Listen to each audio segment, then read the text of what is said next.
Tsaka dalawang sili pa. Kuya, anong masasabi mo rito sa ating pinuntahan? Okay na ang saya. Sa'yo, anong masasabi mo? Ayos lang naman. Ilang...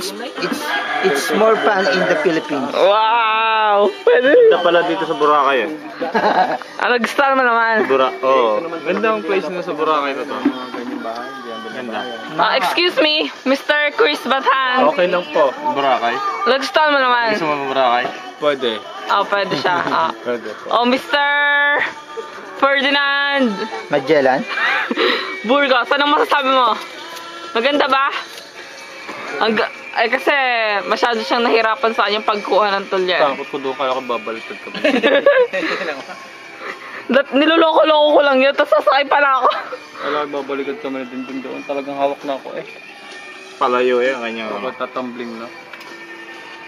Yun po yung sinakyan namin. Takbo natin yun. Talagang ubos.